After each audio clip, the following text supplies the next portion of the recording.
Good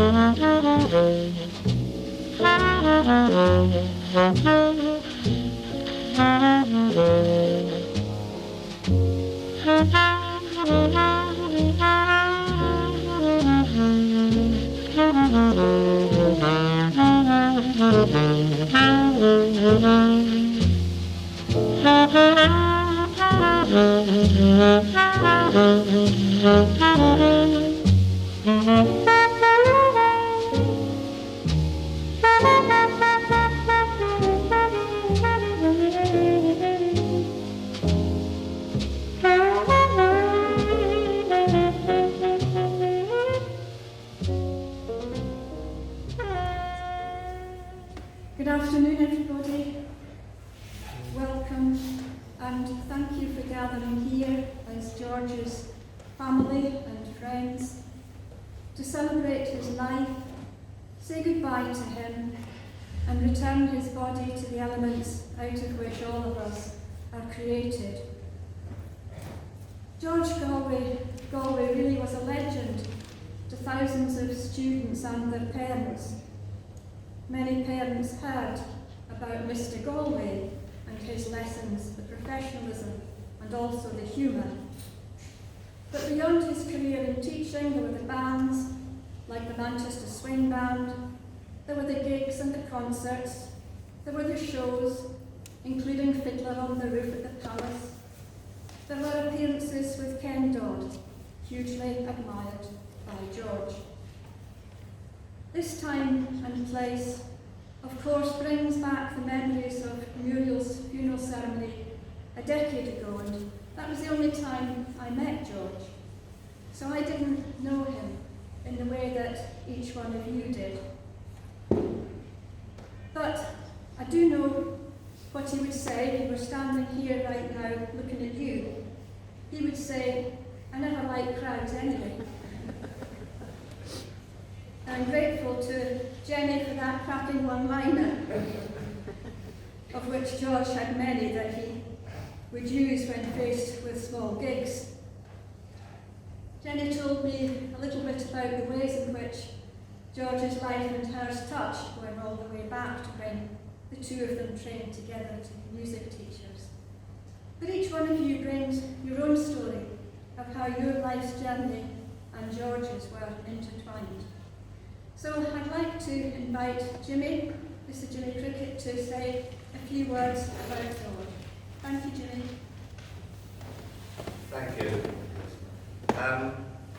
George said to me once, he said, "Jimmy, 3 words have saved my marriage."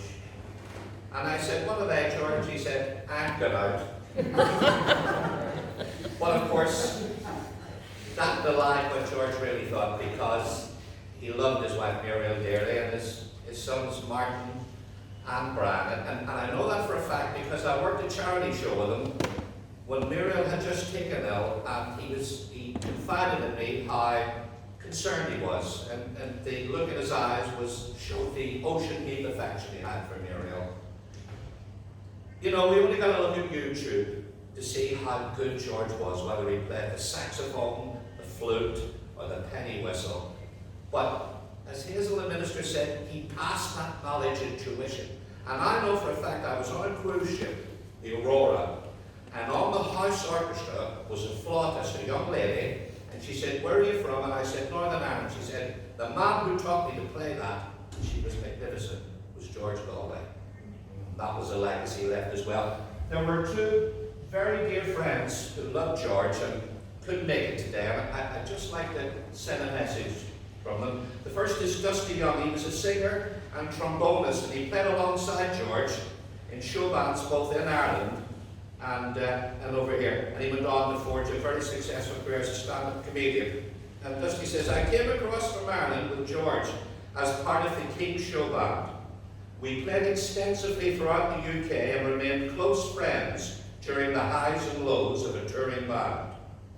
Whenever we turned up at a cabaret club, the house band would usually look disdainfully down their noses at us, thinking we're just another DVD Irish group. Of course, they soon changed their minds when we took to the stage.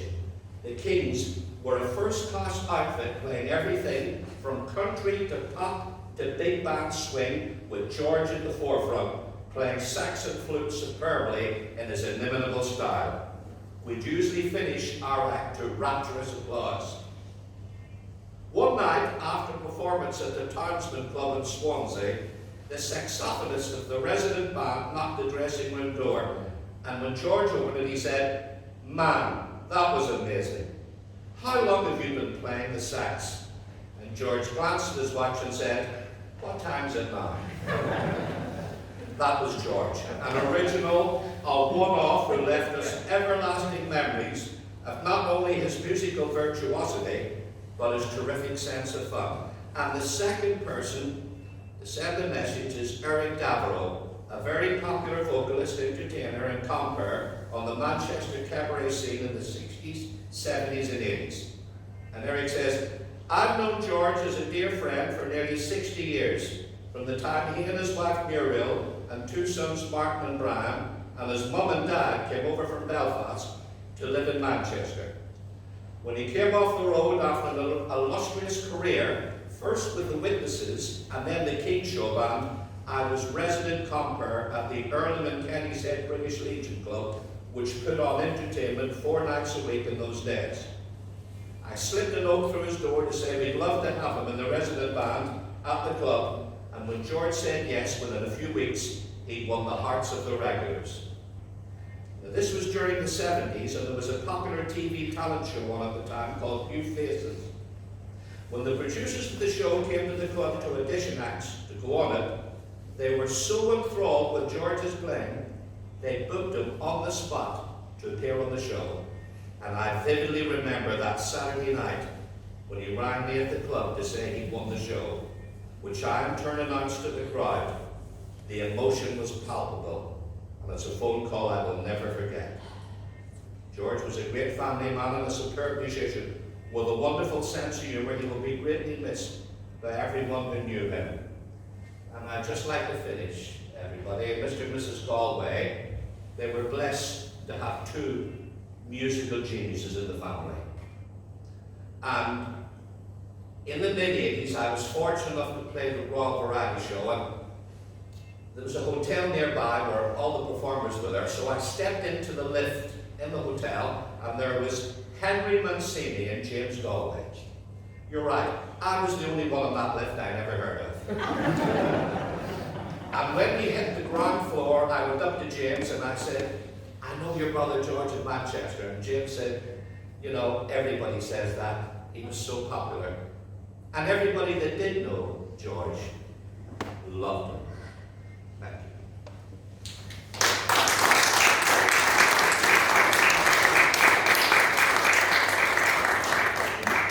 Thank you, Jimmy. And now, Paul.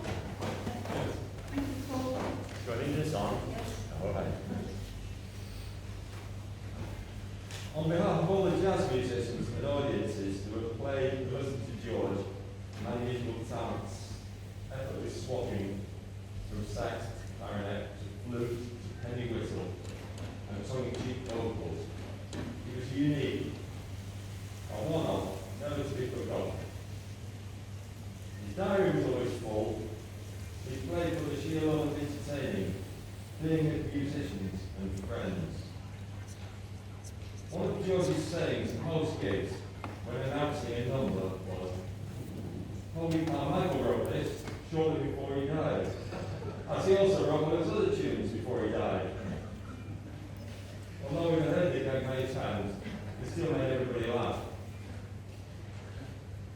George was born in the right decade of jazz, because by the time he was in his 20s, the music charts were full of Chris Barber, Andy Phil, Terry Lightfoot, and Kenny Hall's hits. Jazz clubs had sprung up everywhere, catering for the various different styles and tastes. George played with so many different bands, duos, and groups over the years that it would take too long to try and name them all. He could be relied upon to adapt and play with all who booked him, bringing the house down with some of his specialty numbers. For example, Monty's Stardust, a join-in, clap-happy crowd pleaser. That was keep educated. When George's friend, pianist extraordinaire Alan Howard, developed dementia, was in a nursing home, having lost most of his memory, George found him in a corner, playing hymns on a tiny keyboard. George took out his clarinet and played the intro to a tune. Alan was straight in and played the piece perfectly all the way through. That tune was Autumn Leaves. There are lots of stories and happy memories to be told, but that's for another time. Greatly missed, our friend George Galway. Thank you.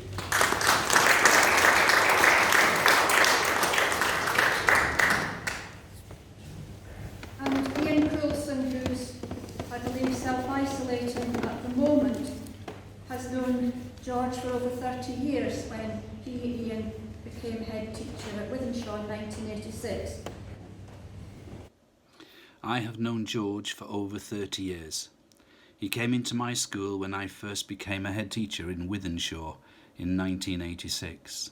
His love of teaching children never left him in all those years, and so many children and adults' lives have been changed and improved because he saw their talent and taught them how to play recorders, flutes, saxophones and clarinets to a high standard. Many he taught stayed with him and, like me, played in his Manchester Swing Band.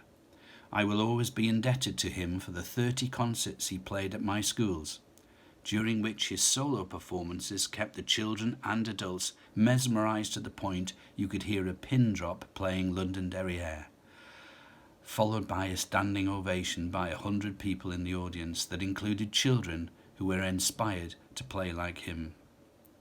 I got to know George quite well, at least I think I did. In that time I have seen all sides to him, but for me he already has 5G to his name. Generous, gentleman, gentle, genius and joker. Yes, I know it's a J, but it sounds like a G. His classic here today would have been, "There's nothing like a packed funeral service," and this is nothing like a packed funeral service. I have a lot to thank George for, like so many here, and many unable to be here too. How to be humble and how to be dedicated. When I think of George, I will think of this famous poem read at many a funeral, but I changed the words that seem to fit well with me saying goodbye to my great friend George. Do not stand at my grave and weep. I am not there. I do not sleep. I am 1,000 flutes that blow. I am the music in the children's show. I am the tune played again and again by many a child and adult the same. When you awaken in the morning, hush. I am the sound so gentle and lush. My saxophone and my clarinet will play forever and won't forget. I am the teacher who taught them to play. Do not stand at my grave and cry. The children play my music. I did not die. It's lovely from Ian. Thank you, Ian.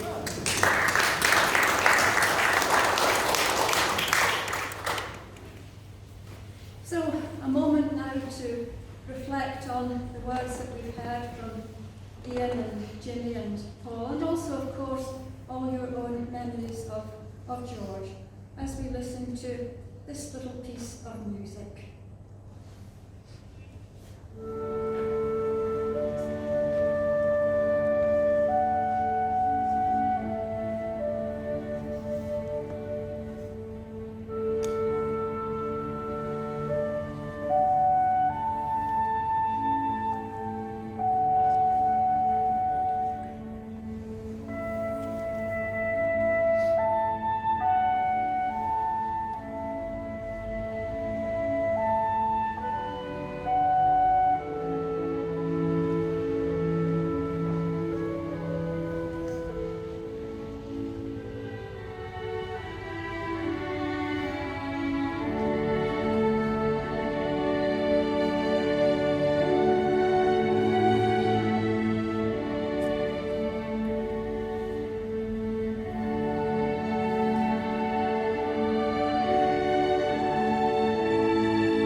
Martin.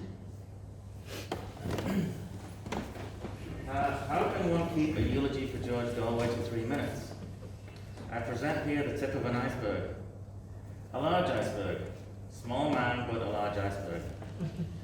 My specialty here deals, of course, in my experiences as the son of George. Was he a good father? Well, even from the age of 3 or 4, it was abundantly clear to me how important music and musical performance was to my dad. His evenings were taken up by work, but his days were free. And with our mother engaged with her daytime job at the GPO, my brother Brian and I were ferried around Belfast in his Wolsey Hornet as he visited musician friend after musician friend, where they would chat about gigs, reeds, mouthpieces, cufflinks, and all the other aspects of their musical career. They would shout, "Hey George, come and look at this new saxophone." Or, "George, what do you think of Trixie's new suit?" And before you could say Dad, Brian and I had taken to calling our dad George. He didn't mind, and it stuck. Our mother was Mum, and George was George. Fast forward a few years, and George was always giving flute or clarinet lessons in the front room of our house. We didn't mind. It's a pleasant sound. In between the lessons, he would be practicing, or sitting at his table, writing out parts for kids to use the following day at school. He wasn't like other kids' dads. He almost never took us out to do things. He might have taken us to the cinema 3 times in our entire childhood. But we didn't mind. He was as fair and as generous as could be, considering we did not grow up rich. He wasn't into pop music either, so I never knew many Beatles tunes as a kid. He was into jazz and classical music, and so I knew the difference between Stan Getz, Dizzy Gillespie, Mozart, and Handel. Watching George, we learned what it is like to be dedicated to something for your whole life. George was never afraid to get his hands dirty repairing broken things, whether it was in the house or the car or musical instruments. I helped him with quite a few things and got an electric shock or 2 while we were rewiring our new house on Fog Lane. He remodeled the kitchen, the bathrooms, and the bedrooms several times. He built cages in the garage for his budgerigar breeding hobby, and at one time he had beer spheres all over the house during the home brewing craze. Our family history implied that playing the flute was a natural development, but George knew that forcing kids to learn instruments never ends well. We've maintained an interest, but he was content enough to see us not take up musical instruments to his level. I developed a career in computer software, and felt as dedicated to that as I thought George was to music. And I left home around the age of 22 to pursue that. During my visits home in later years, I realized George had been leading a secret double life. As parents, they never hit us or did what we thought was anything mean or unfair. And through our entire upbringing, neither George nor my mother swore in front of us. Not a single F word, even if a hammer came in contact with a thumb. But after I came back, all grown up, I realized he had been swearing blind like a sailor with all his musician friends, and just keeping it clean for his boys. Sometimes the more meaningful conversations are difficult to get into, but Brian and I definitely managed to confirm to our mom and George over the years that in various fits and starts that we both thought they had done a great job as our parents. And I got the proof of it this year. Putting World War II to one side, of course, 2020 has probably been as horrible a year as we can imagine for multiple reasons. On top of all of that, for me, it was the year my dad fell out of bed and spent the rest of the year in hospital and or declining towards his end. But 2020 was also the year I spent 8 months or more or less, at his side every day, devoted to his affairs, and I had never done that before any time. As I cared for him intimately in his final 10 weeks at home, I knew for certain that if he had raised me to be a jerk, I would have simply not shown up. I can't imagine any better way to raise a kid, where they will personally take care of you until the end. For that, I will be eternally thankful.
17 Cornell Street is where we grew up for the first 17 years together.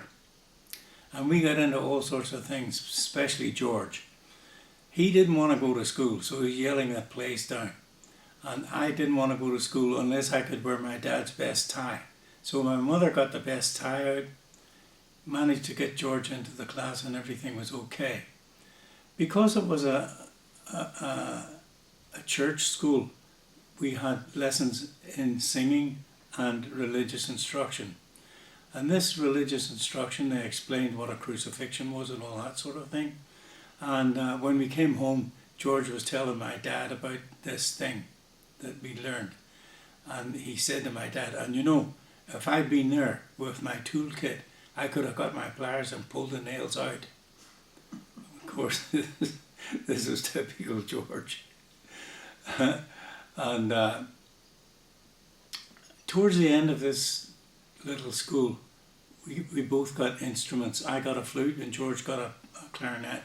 I don't know where he got the clarinet from, but I suspect it was on loan from the Belfast Military Band, which we both played in eventually. But the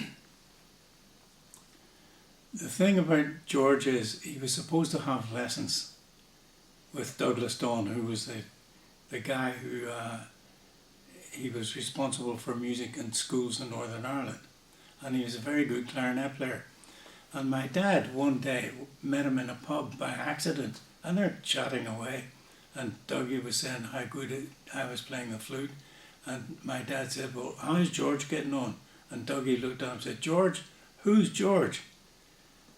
So it turns out that George was using the money for clarinet lessons to buy other things.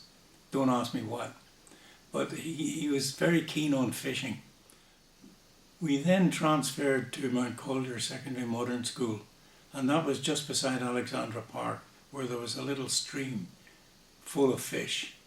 And of course, George, he would just put his hand in the water and take a fish out like this. That's what you do.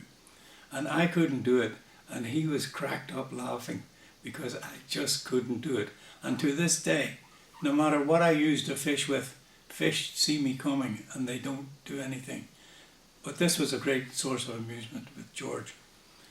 Anyhow, towards the end of this school year, we began to play in little orchestras and things like that. And George, he was playing in a band, a dance band. And I forget the name of it, but there was another band he played in called the Royal Dubliners, and that was a scream because he used to drive down to Dublin to play the gigs, and he'd come back up, and when he get to the customs, they'd ask him to roll the window down, which he did, and the customs officer said, "Oh George, it's you. How you doing? We were at the dance last night. It was great. Go ahead."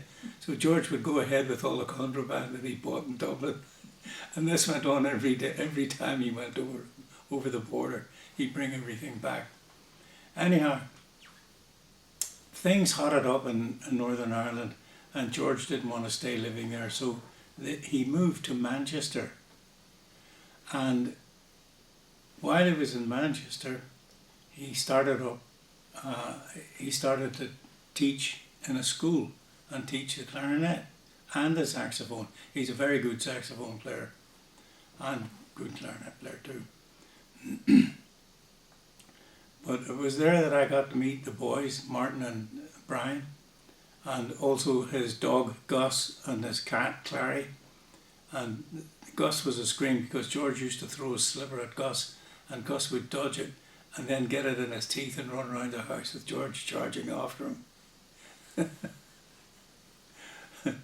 Anyhow, I didn't see George for some time, and then I got a job in Sadler's Wells Opera, and we used to come to Manchester for a week. So I would get up there on Sunday, stay till next Sunday, and just hang out with George during the day. And it was great fun, I have to say. He was very entertaining, great wit, told the same joke over and over again. And I have to say, I always laughed. And Muriel rolled her eyes.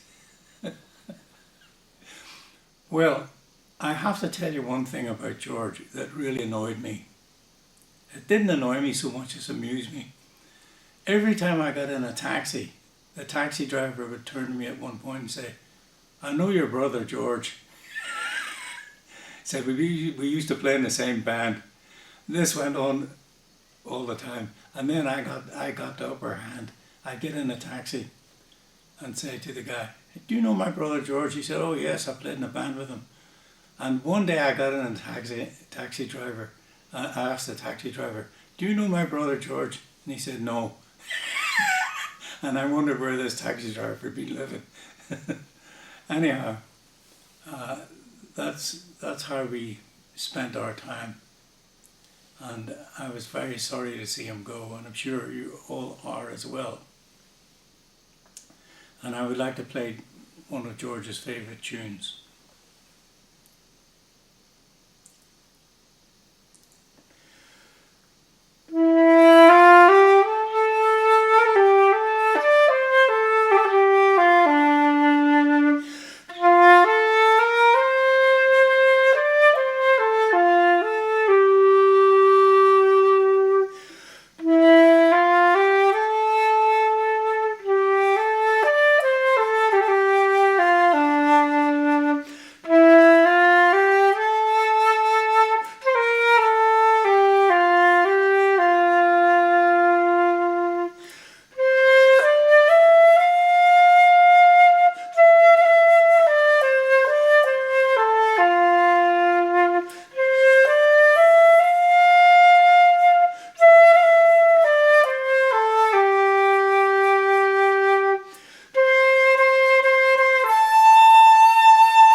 Galway here with us today, and some of you will remember at Muriel's funeral how he stood here and played from her then.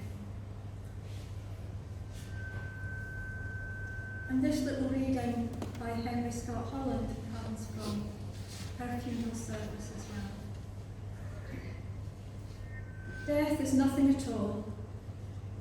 I have only slipped away to the next room. I am I and you are you.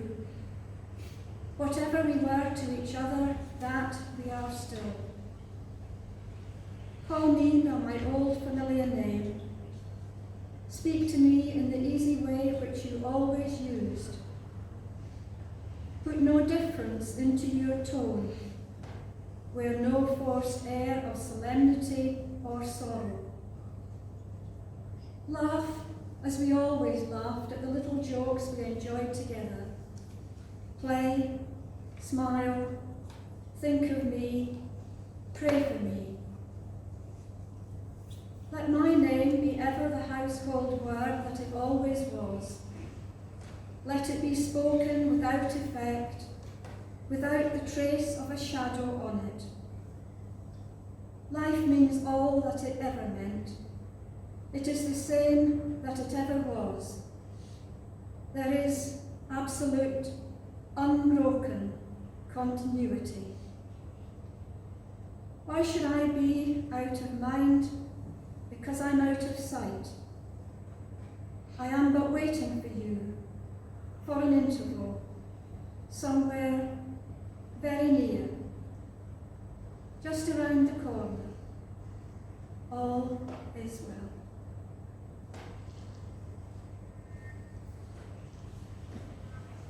Before we say farewell to George and let him go, an ancient Celtic blessing to take us on our way. May the road rise to meet you. May the wind be always at your back. May the sun shine warm upon your face. May the rains fall soft upon your fields. And until we meet again, may God hold you in the palm of his hand. George, we have played music for you and told your story. Goodbye and God bless. Safe journey home.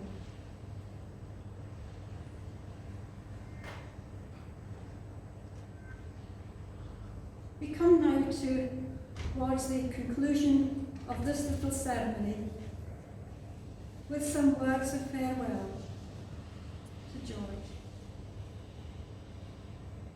George, into the air, into everywhere, we let you go. Into the rain's dance, into the wind's strength, we let you go. Into the sunlight, into the starlight, we let you go. Go with our love, go with our wonder, go and be one with all that is.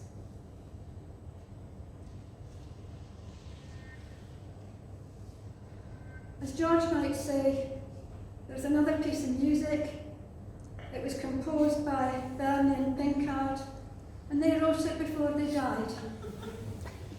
So, as George plays us out, let us send him off, if you wish, to our applause as the curtains close shortly on his final poem. Thank you.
to